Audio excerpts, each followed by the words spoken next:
Welcome back to our Return to Work series. Today we're going to talk about storage and cleaning. When it comes to storage, you can see that I have a few options on the table next to me. How you store your milk really depends on what daycare or childcare looks like for your baby, and also what your preferences are. Most insurances now cover milk storage bags at a regular interval through the first year of baby's life, so maybe that's what you go with, and you can use this in the fridge, or you can even store milk in a freezer in these milk storage bags.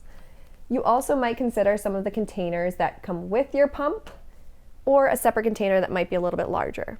So when we think about how we store our milk and what size or amounts we store in, again, that's very particular to you. But let's go with the milk storage bags. If you're storing milk for your baby's next feed in a milk storage bag, the important thing to note is that milk that's in a storage bag that goes in the freezer, once it's defrosted, that milk needs to be used within 24 hours. So you don't want to store large amounts if baby's still really young and not taking, let's say, the full 7 ounces that this bag can hold, or if you have fresh milk pumped in the fridge or other options. So really what we want to think about is storing in amounts that are similar to what baby might be taking during their next feed. So if baby's taking a 3-ounce bottle, you could store these in about 3 to 4 ounce increments, just in case maybe they're a little extra hungry that day. And if you're freezing it, you want to try to freeze it flat if possible, and if your bag is one that allows for that with like a double zipper. Something you might notice about milk storage bags is they are individual use, so they are fully sealed so that they are sanitary. They're not meant to be used again. And we're going to talk about other things around cleaning, but milk storage bags with being single use, they're also not meant to have milk heated in a microwave in these. So one thing we want to make sure you definitely don't do is heat milk in a bag in the microwave. It's important to note that most collection containers for pumping kits are about 5 fluid ounces for storage capacity. So if you're going to use this as your storage bottle, you need to make sure that you also have something available to then pump in again your next time if you're pumping 2 to 3 sessions. So you can use this for storage, or you could use something else. You might pump into this and then pour into a larger container. And now the question that comes up when we pump and put milk into a larger container also brings up the idea of combining milk. So you can combine milk from separate pumping sessions. The recommendation is to combine the milk once they are both the same temperature. And then if you travel with this, you give this to your daycare provider or whoever's with baby the next day. They may have multiple feeds to pour from here. Some daycare providers actually prefer that you create individual bottles that you're sending to them. What's most important, no matter what you do, is that you label however you're sending the milk in. So if you're using a bottle or a milk storage bag, it is labeled with your child's information, but it also has date and time information. So milk storage bags actually have little spots usually for these, and you can put the date, you can put your name, you can put the amount. Now when it comes to the amount that you're pumping, we always try to go by the amount on the actual milk storage container from your pumping kit. The reason why we start with that number is because that number could be slightly different from other bottles depending on how they're printed, but it also can be vastly different from a milk storage bag. Milk storage bags are meant to open, some of them stand up a little bit better, and so they're not always the most accurate for how much milk you actually pumped. So when you get to the end of a pumping session, look at your storage container that you pump directly into before you move it into anything else. At one point I just mentioned defrosting breast milk. So before we even get to that, I do want to also talk about storage guidelines in general.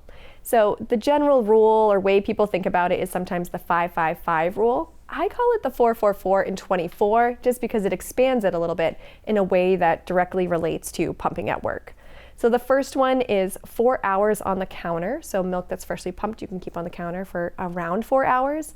Now, when I said 5-5-5 before, it's because it's really a range. That 4 is just that quick tip to help you remember, oh, I pumped and I left it in the wellness room at work and it's only been an hour. Let me go get that in the fridge. But the range really depends on the environment you're in and all of those factors, but easy, quick thinking, 4 hours on the counter. It's 4 days in the fridge and 4 months in the freezer. And now again, the range for the freezer is really 6 to 12 months, but the quick math is 4 months.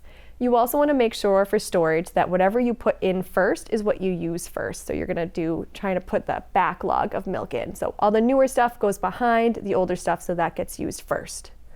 When we think about the 24 for the 4-4-4 and 24, that has to do with pumping at work.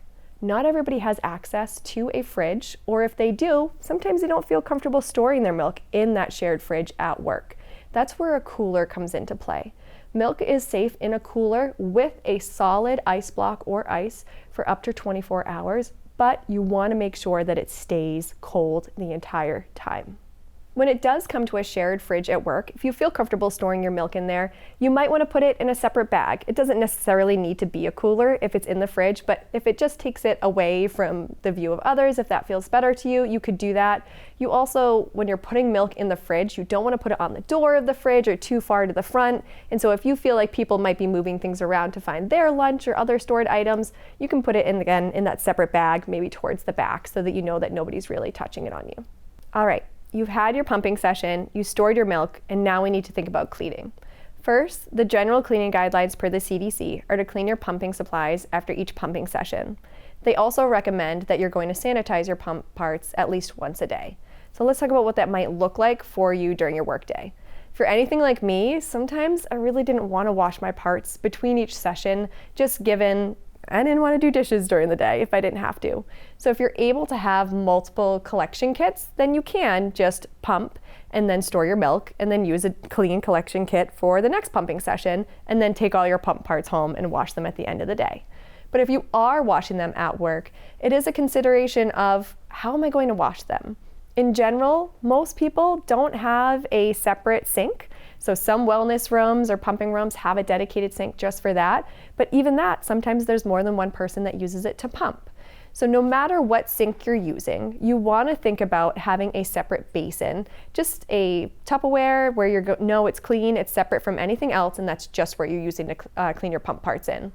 You're going to take that, follow the general guidelines of, rinsing off excess breast milk droplets, soaking the parts, washing them with a separate bottle brush from a sponge used for any food or anything like that, rinse them and letting them air dry between sessions. The sanitizing at least once a day can be done at home. If you do have a sanitizing bag, so there's like micro steam bags, or if you have a sanitizer at work or something like that, you could use it, but really that could also be done in the morning or in the evenings at the end of your day. If you are cleaning your pump parts at work between each session, the other thing to think about is how they air dry before the next session. So you can air dry whether you have your own drying rack that you bring, or if there's one that you're comfortable using there, even if it's shared. Or sometimes you can even use a drying bag where your parts go in there and it hangs and they dry before the next session. If you ever notice that your pump parts are not fully dry before your next session, they do need to be. So obviously air drying is this gold standard that we think of, but you are able to use a clean towel or paper towel if needed to get any of the rest of the moisture off. For additional information, please check out our description below. And don't forget, we have lots of other videos about this topic and more in our series and other playlists.